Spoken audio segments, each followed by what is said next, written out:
Unilever percaya produk sehari-hari dapat membawa perubahan besar. Maka saat semua yang normal tak lagi sama, bersama kami beraksi. Berikan miliaran produk kebersihan, beri bantuan finansial untuk pedagang kecil, dan fasilitasi mereka untuk merintis online. Meski esok tak ada yang tahu, setiap olesan, basuhan, dan tegukan Anda, bantu kami jadikan Indonesia lebih kuat setiap hari. Unilever. Assalamualaikum warahmatullahi wabarakatuh. Terima kasih sudah menonton video kami. Tadi kita sudah melihat profil singkat dari PT Unilever Indonesia. Pada kesempatan kali ini kami dari kelompok 9 akan mempresentasikan tentang analisis SWOT dan bisnis plan PT Unilever Indonesia. Video ini dibuat untuk memenuhi tugas mata kuliah strategi bersaing yang diampu oleh Profesor Dr. Diah Yulia Setianini MSI. Kami dari kelompok 9 terdiri dari 3 anggota. Yang pertama yaitu Ibu Puspita Rizky Pratidina, Zulfa Nur Hayati, dan saya sendiri Rifki Dwi Anggraini. Kami adalah mahasiswa dari program Pascasarjana Magister Manajemen Universitas Negeri Jember. Pada kesempatan kali ini kami akan menganalisis tentang bisnis plan dan analisa SWOT yang diterapkan di PT Unilever Indonesia. Sebelumnya, saya akan membacakan introduction-nya. Perkembangan ekonomi yang semakin pesat di Indonesia membuat persaingan antar perusahaan semakin ketat. Dimulai dengan perkembangan teknologi, perkembangan sistem bisnis, dan meningkatnya minat konsumen. Kondisi perusahaan dan pertumbuhan bisnis inilah sudah cukup tinggi, terlihat dari tumbuhnya perusahaan-perusahaan baru dengan produk sejenis sebagai kompetitor, sehingga akan terjadi persaingan pangsa pasar dan perebutan konsumen.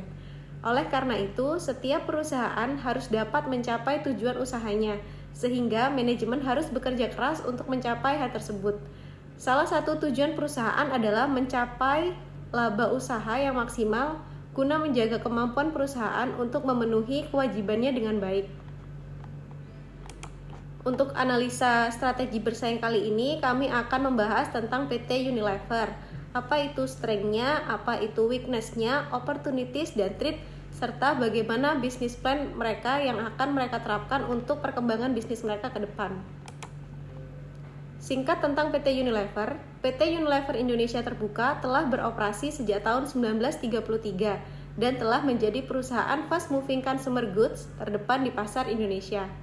Unilever Indonesia memiliki lebih dari 40 brand yang terbagi menjadi 2 segmen, yaitu Home and Personal Care dan Nutrition and Ice Cream. Unilever Indonesia telah go public pada tahun 1982 dan saham-sahamnya tercatat dan diperdagangkan di Bursa Efek Indonesia. The Unilever Compass adalah strategi bisnis mereka, sebuah strategi yang akan membawa mereka untuk terus tumbuh, tetapi juga berkelanjutan dan bertanggung jawab.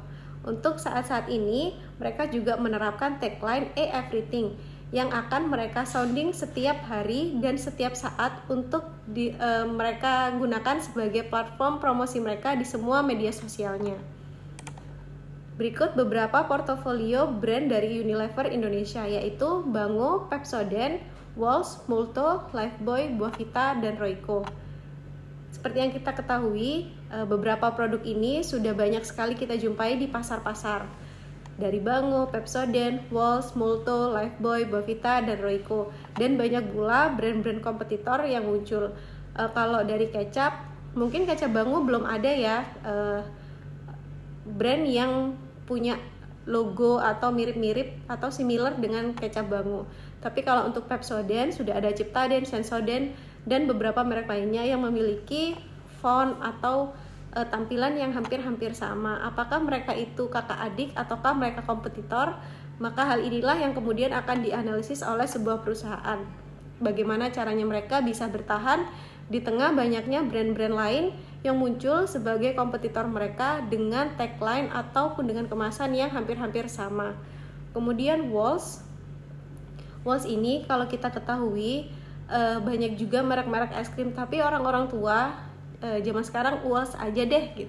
Nah, hal itu juga terkait dengan bagaimana promosi dari Unilever sendiri untuk meyakinkan para orang tua bahwa Wall's adalah pilihan terbaik untuk anak-anak mereka. juga yang lainnya seperti Molto, Lifebuoy, Buavita, dan Royco. Kalau Lifebuoy sendiri kita tahu bahwa di pasaran ada sih beberapa merek yang hampir-hampir sama, mulai dari font, warna, kemasan, dan lain sebagainya. Kalau Lifebuoy kita ketahui mirip dengan Nuvo. Apakah Lifebuoy dan Nuvo adalah saudara, ataukah mereka kembaran, ataukah mereka kompetitor? Nah, tentu hal ini akan menjadi analisa sendiri bagi sebuah perusahaan. Apakah harus mundur ataukah tetap maju dengan banyaknya kompetitor-kompetitor lain dengan kemasan-kemasan dan font yang sama. Jadi orang-orang di pasaran tuh jadi bingung, ini sebenarnya kakak adik atau enggak sih? Nah, jadi disinilah analisa dari sebuah perusahaan itu bekerja. Nggak cuma Lifebuoy, ada juga yang namanya Mama Lemon dan Sunlight. Mereka memiliki kemasan dan font juga yang sama. Nah, setelah portofolio ini, kami akan membahas lebih dalam tentang apa sih analisa bisnis di PT Unilever, bagaimana penerapan SWOT-nya, dan apa bisnis plan mereka. Tentu hal ini akan disampaikan oleh rekan saya berikutnya. Selanjutnya saya akan jelaskan tentang strategi bersaing pada PT Unilever. Sebelumnya, strategi tersebut adalah pendekatan cara umum yang dilakukan suatu organisasi atau perusahaan untuk mencapai dan memperoleh tujuan. Di dalam menghadapi persaingan antar perusahaan, PT Unilever Indonesia sudah menyiapkan strategi dan taktik dalam menghadapi persaingan-persaingan tersebut. Adapun cara jitu yang digunakan oleh perusahaan tersebut agar dapat tetap bersaing dengan di tengah ketatnya pasar, terutama dengan pesaing-pesaing mereka, yaitu PT Unilever melakukan cara dengan diferensiasi produk, yang kedua kepemimpinan harga rendah, ketiga segmentasi produk, keempat berfokus pada peluang pasar, yang kelima menguatkan keakraban dalam pelanggan dan pemasok, yang keenam strategi penjualan dan promosi, ketujuh strategi sumber daya manusia, kedelapan strategi operasi, dan yang kesembilan strategi teknologi informasi. Untuk selanjutnya adalah penjelasan analisis SWOT pada PT Unilever yang akan dijelaskan oleh rekan saya. Di sini saya akan melanjutkan pemaparan materi dari materi sebelumnya. Selanjutnya yaitu analisis SWOT. Yang pertama yaitu strength atau kekuatan, yaitu kekuatan yang dimiliki oleh PT Unilever. Yang pertama yaitu strategi promosi produk PT Unilever yang efektif dengan menampilkan model-model yang tipikal muda, berkulit putih, berambut panjang, sehingga memacu konsumen, yaitu khususnya perempuan, untuk membeli produk tersebut agar dapat mengalami sendiri hasil yang diterima si model dalam iklan tersebut. Selanjutnya, PT Unilever gencar di media sosial, sehingga kedekatan dengan konsumen dapat terus dijaga. Hal ini terlihat dari pembelanjaan iklan dan promosi yang telah mendorong pertumbuhan penjualan di tengah pasar yang kompetitif. PT Unilever Indonesia sebagai salah satu perusahaan dengan belanja iklan terbesar menurut majalah marketing, yaitu Top Brand Survey edisi khusus 2007. Selanjutnya yaitu PT Unilever mampu memimpin pasar customer goods di Indonesia. Selanjutnya memiliki tim yang terdiri dari orang-orang yang berdedikasi, terampil, dan termotivasi di segenap jajaran. Sehingga barang-barang yang ada di PT Unilever akan semakin berkembang. Selanjutnya yaitu adanya kenaikan pangsa pasar untuk kategori penting seperti fast care, savory, dan es krim. Selanjutnya yaitu perencanaan baik dan kerjasama erat dengan para pemasok, konsumen, dan distributor untuk mengantar produk-produk dari pabrik ke tempat-tempat penjualan. Sehingga karena adanya kerjasama yang erat, maka produk dapat menjuru ke semua wilayah di Indonesia. Selanjutnya yaitu PT Unilever sudah memiliki jaringan distribusi sendiri, sehingga distribusi produknya hingga ke daerah-daerah dapat terlayani. Selanjutnya, PT Unilever mempunyai moto yaitu Operational Excellence with no compromise on quality, yaitu Unilever dalam menjalankan operasinya dijalankan dengan baik tanpa mengabaikan kualitas produk.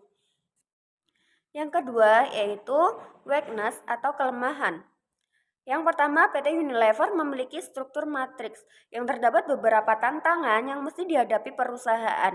Yang pertama, sulitnya koordinasi kegiatan antar departemen yang mempunyai agenda dan jadwal sendiri-sendiri. Yang kedua, komunikasi pada karyawan yang bisa menerima pesan yang berbeda-beda. Dan yang ketiga yaitu resolusi konflik antara inisiatif dan dukungan departemen, yaitu SDM, keuangan, dan lain-lain, dengan departemen lini produk yang biasanya sangat berorientasi pada komersial. Yang selanjutnya yaitu rendahnya respon pasar terhadap produk-produk tertentu, jumlah karyawan yang tambun, dan birokrasi yang panjang karena kebijakan sentralisasi yang menyebabkan PT Unilever Indonesia tidak bisa begitu saja memutuskan sesuatu. Selanjutnya yaitu lambatnya konsolidasi internal dalam pengambilan keputusan. Selanjutnya yaitu ketidakjelasan sertifikat halal untuk produk tertentu. Yang selanjutnya yaitu mayoritas produk Unilever memiliki entry barrier rendah. Selanjutnya yaitu kesempatan atau opportunities. Kesempatan yang dimiliki PT Unilever yang pertama yaitu stabilitas ekonomi yang relatif baik dengan pertumbuhan yang mengembirakan bagi ekonomi Indonesia yaitu sebesar 6,3%. Selanjutnya yaitu pertumbuhan ekonomi yang kuat di wilayah pulau-pulau seperti Sumatera, Kalimantan, Sulawesi, dan Papua.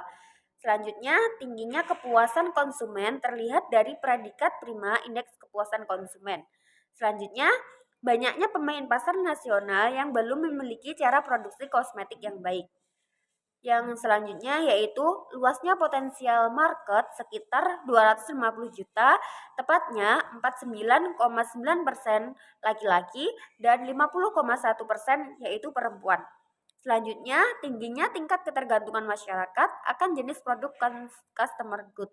Yang ketiga yaitu rekomendasi investasi pada saham dengan level beta di bawah 1. Yang selanjutnya yaitu tinggi dan stabilnya tingkat kesetiaan masyarakat atas customer goods yaitu 83%. Selanjutnya yaitu ancaman atau threats yang dihadapi oleh PT Unilever. Yang pertama yaitu adanya kenaikan biaya bahan baku dan bahan kemasan seperti minyak kelapa sawit, gula kelapa, dan bahan berbahan dasar petroleum yang disebabkan oleh kenaikan harga minyak, bahan kimia, dan komoditas lainnya. Selanjutnya, tidak stabilnya nilai tukar rupiah terhadap mata uang asing. Selanjutnya yaitu melemahnya daya beli konsumen dan maraknya pemalsuan dan penyelundupan produk dari Cina. Selanjutnya, rendahnya infrastruktur yang memadai beberapa jalan yang menyebabkan tingginya biaya pemasaran produk. Selanjutnya yaitu adanya penghapusan subsidi BBM bagi industri, tidak konsistennya pasokan gas dari Pertamina, adanya tren perubahan gaya hidup masyarakat dari produk tradisional nasional menjadi produk-produk luar negeri. Selanjutnya yaitu adanya campaign against Unilever oleh Greenpeace akibat penggundulan hutan yang membahayakan komunitas orangutan. Selanjutnya yaitu adanya pemboikotan produk bionisme termasuk Unilever dan produk pesaing dengan harga yang lebih murah. Sekian pemaparan materi dari kelompok kami. Sesi yang selanjutnya yaitu sesi tanya jawab. Terima kasih.